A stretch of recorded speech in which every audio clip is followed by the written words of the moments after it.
আমার শ্বশুর আমাকে দেখা মাত্রই দুধ পান করার জেদ করতেন। আমারও খুব ইচ্ছা ছিল যে আমি আমার শ্বশুরকে দুধ পান করাই। একদিন আমার স্বামী বাড়িতে ছিলেন না, তাই আমি রাতে জালিদার নাইটি পরে আমার স্বামীর স্মৃতিতে তৎপাচ্ছিলাম। হ্যালো বন্ধুরা, আমার নাম পূজা, আর আমার স্বামীর নাম অবিনাশ। তবে সবাই তাকে ভালোবেসে অমিত বলে ডাকে। আমরা চণ্ডীগড়ের বাসিন্দা। আজ আমি আমার জীবনের এমন একটি গল্প বলতে যাচ্ছি যা শুনলে তোমাদের হুঁশ উড়ে যাবে। আমার বিয়ে হয়েছিল মাত্র 5 দিন হয়েছে। আমার শ্বশুর আমাকে ডেকে ডাকলেন। আমার শ্বশুর বাড়িতে শুধু আমার শ্বশুরই থাকতেন। আমার স্বামী বিয়ের রাতেই আমাকে বিশেষভাবে বলেছিলেন যে আমার বাবা খুব রাগী। তার কোনো কথায় কখনো না বলবে না, নইলে তিনি রেগে পাগল হয়ে যান। আর আমি 3 দিন ধরে এটাই দেখছিলাম। যখনই তিনি আমার স্বামী অমিতকে একবার ডাকতেন, অমিতের মুখের রং উড়ে যেত। তার মনে হতো যেন ভয়ে কাঁপছে, আর তৎক্ষণাৎ ঘর থেকে বেরিয়ে যেত। আমার স্বামীর এই দুষ্টুমি দেখে আমার মনে শ্বশুরের প্রতি খুব সম্মান জন্মেছিল। রাগের মধ্যে তিনি সত্যিই ভয়ঙ্কর ছিলেন। চতুর্থ দিনে সকালে অমিত আমাকে বললেন, আজ আমরা বাইরে ঘুরতে যাব। আমি খুব খুশি হয়েছিলাম। কিন্তু ঠিক তখনই আমার শ্বশুর অমিতকে ডাকলেন। তিনি তৎক্ষণাৎ ঘর থেকে বেরিয়ে গেলেন। বাইরে থেকে আমি আমার শ্বশুরের চিৎকার চেঁচামেচির আওয়াজ শুনতে পেলাম। তিনি বলছিলেন, 3 দিন বিয়ের হইচই যে কেটে গেছে। তুমি কি বোঝো তুমি ফ্যাক্টরিতে না থাকায় কত ক্ষতি হতে পারে? আর আজ আবার তুমি ছুটি নিয়ে বসে আছো। এখনই ফ্যাক্টরিতে যাও, শ্রমিকদের মাথার উপর দাঁড়াও যাতে তারা ঠিকমতো কাজ করে। তোমার বিয়ে আমি এজন্য করিনি যে তুমি ঘরে বসে তোমার বউয়ের সঙ্গে সময় কাটাও। আর তোমার বুকে বলো রান্নাঘরের দায়িত্ব সামলাক। এখানে আর কোনো মহিলা নেই যে তার নখরা সহ্য করবে। কি এ কথা শুনে আমার খুব রাগ হয়েছিল। বিয়ের মাত্র 3 দিন হয়েছে, আর আমিই তো নাস্তা বানিয়ে দিচ্ছিলাম। তবু আমার শ্বশুর আমার রান্নায় অনেক খুঁত ধরেছিলেন। কিন্তু অমিত আমাকে ভালোবাসা দিয়ে বোঝালেন, বাবার কথায় মন খারাপ করো না গি। 4 দিন ধরে আমি এই ভেবে উলঝেছিলাম যে শ্বশুরের মেজাজ এমন কেন। কিন্তু আজ তিনি যে হইচই করলেন, আমি তো ভয়ে কেঁপে গেলাম। অমিত যখন ঘরে ফিরলেন তার মুখ শুকিয়ে গিয়েছিল। তিনি বললেন, মাফ চাই, আমাকে যেতে হবে। আমি বললাম, কোনো ব্যাপার না, কাজ আগে। বাইরে আমরা পরে যাব। আমি কোনো আপত্তি করিনি। অমিত ফ্যাক্টরিতে চলে গেলেন। আমি রান্নাঘরে গিয়ে অনিচ্ছায় বাসন ধোয়া শুরু করলাম। বিয়ের চতুর্থ দিনেই আমাকে খাবার বানাতে হলো, আর বাড়ির সব কাজও আমাকেই করতে হলো। আমার শ্বশুর নিজে নিজেই ঝাড় দিয়েছিলেন, বলেছিলেন, যখন বউ এসেছে তখন সেই পরিষ্কার করবে। আমি পুরো বাড়ি পরিষ্কার করলাম। ক্লান্ত হয়ে যখন নিজের ঘরে বিশ্রাম করতে যাচ্ছিলাম তখন শ্বশুর আমাকে ডাকলেন। তিনি নিজের ঘরে বসেছিলেন। আমি মাথায় ভালোভাবে ওড়না নিয়ে গেলাম, কিন্তু ওড়নাটা রেশমি ছিল। তাই তার ঘরে ঢুকে জিজ্ঞাসা করলাম, জি পাপাজি, কিছু লাগবে? তিনি আমাকে মাথা থেকে পা পর্যন্ত খুব মনোযোগ দিয়ে দেখলেন। তারপর খুব অদ্ভুত ভঙ্গিতে শুকনো ঠোঁটে জিভ বুলিয়ে বললেন, দুধ পান করব। এটা শুনে আমার প্রথমে ওড়নার কথা মনে পড়ল, কারণ আমার বুক থেকে ওড়না সরে গিয়েছিল। আমি তাড়াতাড়ি ওড়না ঠিক করে ঘর থেকে বেরিয়ে এলাম। আমার শ্বশুরের এই আচরণ আমার কাছে অদ্ভুত লাগল। শ্বশুর তো বাবার মতো হয়, আর বাবা কখনো মেয়েদের এভাবে মাথা থেকে পা পর্যন্ত দেখে না। আমি তৎক্ষণাৎ রান্নাঘরে গেলাম। আমার হৃৎপিণ্ড জোরে জোরে ধড়কাচ্ছিল। আমার খুব অস্বস্তি হচ্ছিল। আমি ফ্রিজ খুলে দুধের গ্লাস ভরে ওড়না ভালোভাবে জড়িয়ে শ্বশুরের ঘরে গেলাম। সাইড টেবিলে দুধের গ্লাস রেখে দিলাম। আমি ঘর থেকে বেরিয়ে যাওয়ার আগে শ্বশুর বললেন, একটু আমার কাছে বসো, গল্প করি। এখন তো বাড়িতে তুমি ছাড়া আর কেউ নেই। আমি অনেক দিন ধরে একা ছিলাম, একা বসে বিরক্ত হয়ে যাই। এটা শুনে আমি অস্বস্তিতে পড়ে গেলাম। তার ঘরে শুধু একটা বিছানা আর আলমারি ছিল। বসার জন্য আলাদা কোনো চেয়ার ছিল না। তাই আমাকে বাধ্য হয়ে বিছানার কিনারায় বসতে হল। তিনি এলোমেলো কথা বলতে লাগলেন। কিন্তু যেই তিনি দুধের গ্লাস মুখে দিলেন তৎক্ষণাৎ সেটা সরিয়ে বললেন, এত ঠান্ডা দুধ আমি খেতে পারব না। আমার তো গরম দুধ পছন্দ। এই বলে তার চোখ আমার মুখ থেকে শুরু করে আমার পুরো শরীরে ঘুরতে লাগল। তার চোখে এমন কিছু ছিল যে আমি উদ্বিগ্ন হয়ে পড়লাম। আমার হাতে ঘাম হতে লাগল, মুখে ঘামের ফোঁটা স্পষ্ট হয়ে উঠল। তিনি বললেন, যাও, এটা গরম করে নিয়ে এসো। আমি দুধের গ্লাস নিয়ে উঠে দাঁড়ালাম।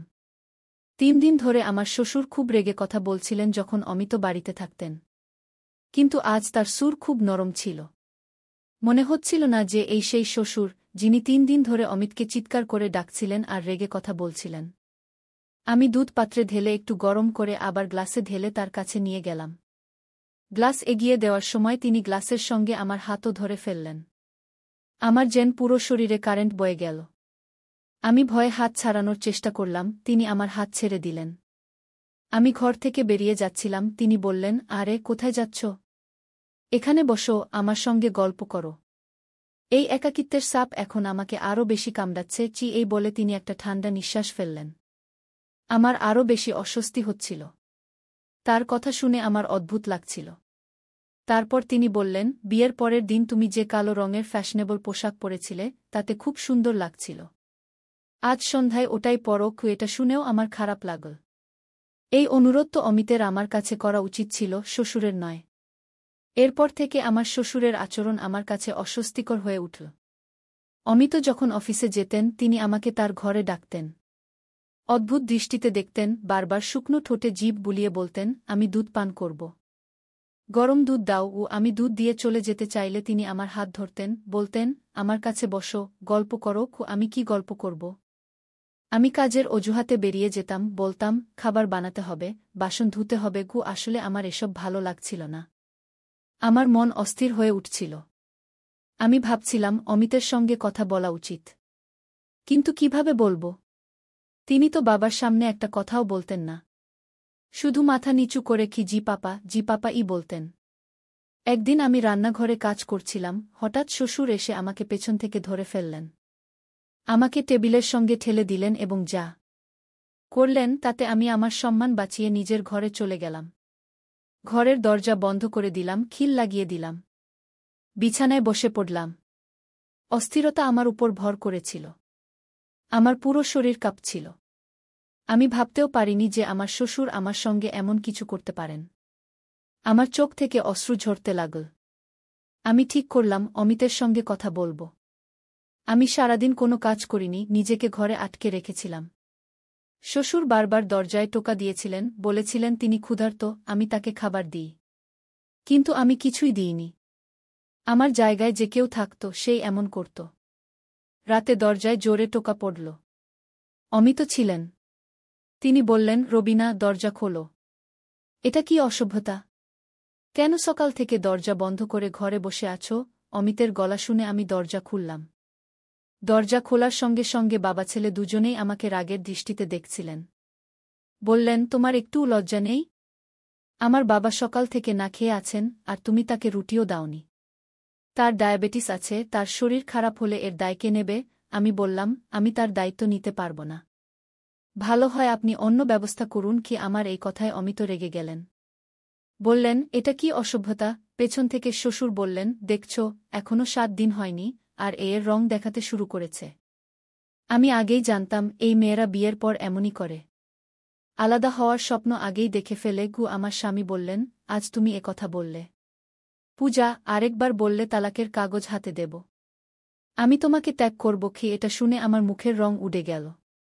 আমার বাবার 7 মেয়ে, তিনি গরিব মানুষ। অনেক কষ্টে দেনমোহর জোগাড় করে একে একে মেয়েদের বিয়ে দিচ্ছিলেন। আমার মা আমাকে বিদায়ের সময় বলেছিলেন, কখনো ঝগড়া করে বাড়ি ফিরে আসিস না। স্বামী আর শ্বশুরের সব কথা মানিস, নিজের সংসার গড়ার চেষ্টা করিস। কিন্তু আমার শ্বশুর যা চাইছিলেন তা আমি করতে পারতাম না। তার আচরণ আর অকারণে অপমান দিন দিন বাড়ছিল। তখন অমিত এত রেগেছিলেন যে আমি যদি কিছু বলতাম তিনি আমাকেই মিথ্যাবাদী বলতেন। আমি কোনো উত্তর দিলাম না। চুপচাপ বিছানায় বসে পড়লাম। আমার শ্বশুর বললেন, অমিত, এটাকে শেষবার বোঝাও। এর মাথা ঠিক করো। নইলে আমি এর মায়ের সঙ্গে কথা বলবো, এর বাবাকে বলবো, তোমার মেয়েকে সামলাও। এই বলে তিনি রেগে চলে গেলেন। আমি শ্বশুরের দিকে রাগের দৃষ্টিতে তাকালাম।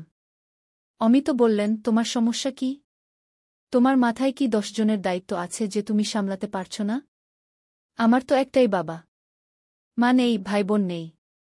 এমন সংসার পেলে মেয়েরা তো চায় যেখানে কোনো দায়িত্ব নেই। আমি বললাম, কাশ আমার শাশুড়ি দেবরনল থাকত, তাহলে আমি যে অবস্থার মধ্যে দিয়ে যাচ্ছি তা হতো না। আমার কথায় তিনি রেগে আমাকে দেখতে লাগলেন। বললেন, কি সমস্যা তৈরি করেছেন আমার বাবা?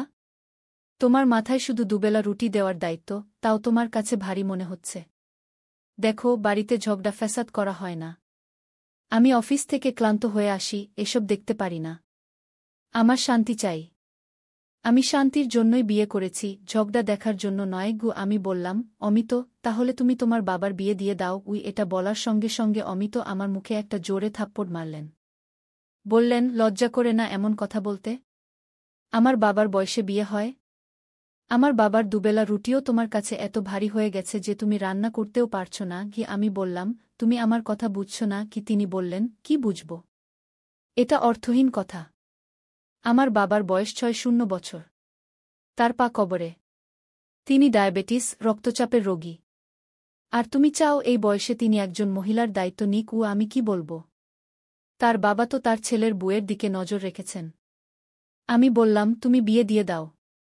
আমি তোমার বাবা-মাকে দুজনকেই সামলাব। আমার কথায় তিনি অদ্ভুতভাবে হেসে বললেন, আমার বাবার দুবেলা রুটি তুমি বানাতে পারছ না, আর তুমি আমার সৎমাকে সামলাবে? দেখো, এই বাড়ি আর ব্যবসা সব আমার বাবার নামে। যদি কেউ তার স্ত্রী হয়ে আসে, সবকিছু নিয়ে নেবে। আমাকে আর তোমাকে ধাক্কা মেরে বের করে দেবে। তুমি তো জানো, বাবা রেগে গেলে কারো কথা শোনেন না। আমিও চুপচাপ তার কথা শুনি। এখন থেকে বাবার বিয়ের কথা মুখে আনবে না এই বলে তিনি ঘর থেকে বেরিয়ে গেলেন। এখন আমি ভাবতে লাগলাম, আমি কি করব? আমি আমার শ্বশুরের এমন আচরণ আর সহ্য করতে পারছিলাম না। আর চলে গেলে আমার সংসার ভেঙে যেত। আমরা মেয়েরা কত অসহায়। সংসার গড়তে কত কিছু সহ্য করতে হয়। আমি তালাক নিলে আমার আর বিয়ে হতো না। তালাকশুদা হলে আমার ছোট বোনদেরও বিয়ের সম্বন্ধ আসা বন্ধ হয়ে যেত। আমি তরপাতে তরপাতে কাঁদছিলাম। ওড়না দিয়ে চোখের জল মুছছিলাম, হঠাৎ অমিতের গলা শুনলাম। তিনি বললেন, পূজা, বাইরে এসো। তাড়াতাড়ি নাস্তা আর পরোটা বানাও। বাবার বাজারের খাবার হজম হয় না। আমি বাইরে গিয়ে নাস্তা বানালাম আর ঘরে ফিরে এলাম। সেদিন আমি খাওয়াও খাইনি। কিন্তু অমিত একবারও বললেন না, তুমি সারাদিন না খেয়ে আছো, খেয়ে নাও। পুরুষরা কখনো মেয়েদের খোঁজ নেয় না। তাদের শুধু নিজের কাজের কথা মনে থাকে। অমিত এমনই একজন ছিলেন। আমি তারপর থেকে মুখ বন্ধ করে ফেলেছিলাম। অমিত যখন অফিসে চলে যেতেন, শ্বশুর আমাকে ডাকতেন। আমি খুব বাধ্য হয়ে তার ঘরে যেতাম। আমাকে দেখে তিনি অদ্ভুত হাসি হাসতেন। বলতেন, তুমি কি ভেবেছিলে? তোমার রূপের জাদু আমার ছেলের মাথায় চড়ে যাবে, আর সে আমাকে ছেড়ে তোমার জন্য আলাদা বাড়ি নেবে? তোমার চিন্তাভাবনা বদলাও। আমি তার ডানা কেটে রেখেছি। সে চাইলেও কোথাও যেতে পারবে না, তুমিও পারবে না। তাই আমি কোনো ধনী ঘরের মেয়ের সঙ্গে আমার ছেলের বিয়ে দিইনি। কারণ সে আমার ছেলেকে উড়িয়ে নিয়ে যেতে পারত। তোমাকে এনেছি কারণ আমি জানতাম, তোমার বাবার অবস্থা এমন নয় যে সে তোমার সংসার বানানোর পর আবার তোমাকে নিজের বাড়িতে রাখতে পারবে বা আলাদা বাড়ি দিতে পারবে। এখন যদি তুমি চাও তোমার জীবন সহজ হোক, তাহলে আমি যা বলব তুমি তাই করবে। আমি খুব অস্থির হয়ে পড়লাম। তিনি বললেন, যাও, আমার জন্য গরম দুধ নিয়ে এসো। এই শব্দ আমার ভেতরে আগুন জ্বালিয়ে দিল। আমার ইচ্ছা করছিল নিজেকে শেষ করে ফেলি। এমন নোংরা আর অপমানজনক জীবন আমি সহ্য করতে পারছিলাম না। আমি এখন শুধু খাবার তার ঘরে পৌঁছে দিয়ে তৎক্ষণাৎ বেরিয়ে আসতাম। তার কাছে বসতাম না, কথাও বলতাম না। বেশিরভাগ সময় নিজের ঘরে কাটাতাম। একদিন তো সীমা ছাড়িয়ে গেল। আমার শ্বশুর অমিতেরও লজ্জা রাখলেন না। রাতে খেতে খেতে তিনি আমার ফরমাশে বিরিয়ানি বানিয়েছিলাম। বিরিয়ানি খুব ভালো হয়েছিল। খেতে খেতে তিনি বললেন, আজ তুমি আমার মন খুশি করে দিয়েছ। খুব মজার খাবার বানিয়েছ। অমিত এটা শুনে হাসলেন। আমাকে গর্বের দৃষ্টিতে দেখলেন। কিন্তু আমার একটুও খুশি লাগেনি। তারপর শ্বশুর পকেট থেকে ২০০০ টাকা বের করে আমার দিকে এগিয়ে দিয়ে বললেন, এটা নাও, তোমার পুরস্কার। কিন্তু আমি বললাম, আমি আমার কর্তব্য পালন করছি। এটা আমার লাগবে না। আমার প্রত্যাখ্যানে অমিত আমাকে কড়া দৃষ্টিতে দেখলেন। বললেন, বাবা খুশি হয়ে দিচ্ছেন, না করো না। নিয়ে নাও। অনিচ্ছা সত্ত্বেও আমি ২০০০ টাকা নিলাম। আমি বাসন তুলতে উঠলাম। আমি উঠতেই শ্বশুরও উঠে দাঁড়ালেন। আমার দিকে এগিয়ে এসে আমাকে জড়িয়ে ধরলেন আর আমার কপালে চুমু খেলেন। আমি যেন পাথরের মূর্তি হয়ে গেলাম। তিনি বললেন, তোমার এই বদলে যাওয়া রূপে আমি খুব খুশি। এভাবে থাকলে খুব তাড়াতাড়ি আমার মনে জায়গা করে নেবে। এই বলে তিনি নিজের ঘরে চলে গেলেন। আমি অমিতের দিকে তাকালাম, যার মুখে কোনো ভাবান্তর ছিল না। কিন্তু আমার এটা খুব খারাপ লাগল। আমি বললাম, পাপার এটা কি ধরনের আচরণ? আমি তার সত্যিকারের মেয়ে নই। তার উচিত আমার সঙ্গে দূরত্ব রেখে কথা বলা। তার কি অধিকার আছে আমাকে বুকে জড়িয়ে নেওয়ার? ঈশ্বরও তো বলেছেন একটা বয়সের পর বাবা মেয়ের মধ্যেও দূরত্ব রাখতে হয়। আমার কথায় অমিত ভীষণ রেগে গেলেন। বললেন, তুমি এত ছোট মনের হতে পারো আমি ভাবিনি। আমার বাবা তোমাকে মেয়ে মনে করেন। তিনি তোমাকে একটু ছুঁয়েছেন, তোমার মাথায় হাত দিয়েছেন। তুমি অদ্ভুত মেয়ে। বাবার মনে জায়গা করার বদলে তুমি সবকিছুতে আপত্তি করো। তিনি নিচু স্বরে আমাকে কড়া দৃষ্টিতে বললেন, শুক্রিয়া করো যে বাবা এই কথাগুলো শোনেননি। নইলে বড় সমস্যা হয়ে যেতই। তিনি আমাকে শেষবারের মতো সাবধান করে বললেন, পূজা, বাবার সঙ্গে তোমার আচরণ ঠিক করো। আমি কাঁদতে লাগলাম। বললাম, অমিত, আমার সহ্যের সীমা শেষ হয়ে গেছে। আমাকে বিষ এনে দাও, নইলে তোমার বাবার বিয়ে দিয়ে দাও। এই বলে আমি ঘরে চলে গেলাম। কিছুক্ষণ পর দরজার বেল বাজল। তারপর হইচইয়ের শব্দ শুনলাম। আমি ঘর থেকে বেরিয়ে দেখলাম আমার এক দেবরও আছে। সে সৌদি আরবে পড়াশোনা করতে গিয়েছিল এবং তার স্ত্রী জয়ার সঙ্গে ফিরে এসেছে। সে সেখানেই বিয়ে করেছিল। আমার শ্বশুর তার বিয়েতে রেগেছিলেন, তাই তাকে বাড়িতে আসতে দেওয়া হয়নি। আমরা জানতামই না যে অমিতের একটা ভাই আছে। আমি তাদের দুজনকে দেখে অবাক হয়ে গেলাম। শ্বশুর তখনও রেগে দাঁড়িয়েছিলেন। বললেন, তোর ইচ্ছেম তো বিয়ে করেছিস, তাহলে এখানে ফিরে এলি কেন? ওখানেই থাকতি। দেবর হাত জোট করে মাফ চাইল। অমিত বললেন, বাবা, রাগ ছাড়ুন। যা হওয়ার হয়ে গেছে। কমলেশকে জড়িয়ে ধরুন। যাই হোক, এখন আমার দেবরানীও এসে গেছে। খুব সুন্দরী, সরুপাতলা একটি মেয়ে। আমি শুক্রিয়া করলাম যে এখন বাড়িতে আমি একা নই। জয়া খুব হাসি খুশি এবং মিশুকে মেয়ে ছিল। আমার সঙ্গে খুব মিশে গেল। কমলেশ অমিতের সঙ্গে ফ্যাক্টরিতে যেতে লাগল। আমার শ্বশুরের মনোযোগ আমার থেকে সরে এখন জয়ার দিকে চলে গেল। এক রাতে খেতে খেতে তিনি বললেন, এখন থেকে আমার সব কাজ ছোট বউ করবে। জয়াও খুশি মনে রাজি হল। বলল, ঠিক আছে পাপা, আপনার যা লাগবে আমাকে বলবেন। কমলেশও এটা শুনে হাসল। কিন্তু কয়েকদিন পর একদিন জয়া শ্বশুরের ঘর থেকে বেরিয়ে এল খুব অস্থির অবস্থায়। বারবার তার মুখের ঘাম মুছছিল। আমি বুঝতে পারছিলাম সে কি কষ্টের মধ্যে দিয়ে যাচ্ছে। সে রান্নাঘরে গিয়ে চুপচাপ বাসন ধুতে লাগল।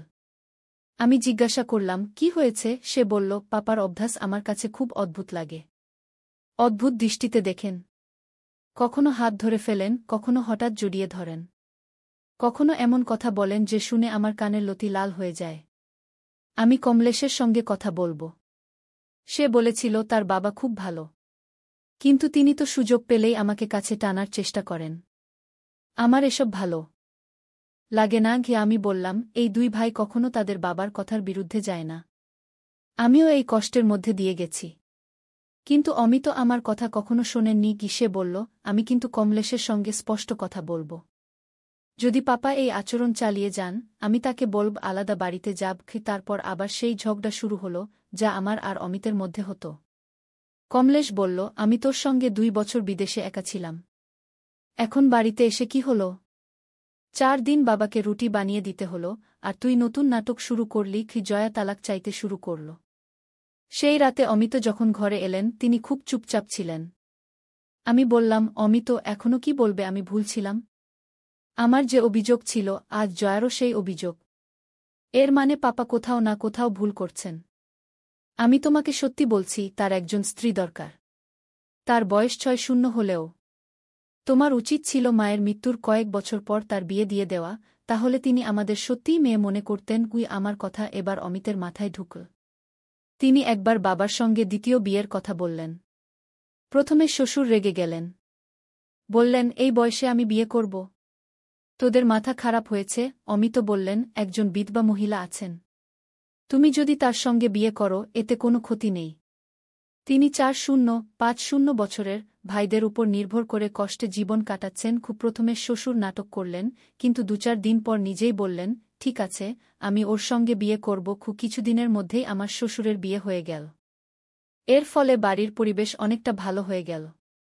অমিত নিজেই আমাকে বললেন, তুমি ঠিক বলেছিলে। বাবার একজন স্ত্রী দরকার ছিল। আমার নতুন শাশুড়ি শ্বশুরের খুব যত্ন নিতেন। এখন শ্বশুর আমাদের দিকে অযথা তাকাতেন না। আমাদের সমাজে এটা খুব সাধারণ হয়ে গেছে যে বাবার বয়স বেশি হলে সন্তানরা তার দ্বিতীয় বিয়ে মেনে নিতে চায় না। আর এর ফলে নতুন বউদের এমন সমস্যার মুখোমুখি হতে হয়, যেমন আমি আর জয়াকে হতে হয়েছিল। বন্ধুরা, গল্পটি কেমন লাগল? মন্তব্য করে জানাও।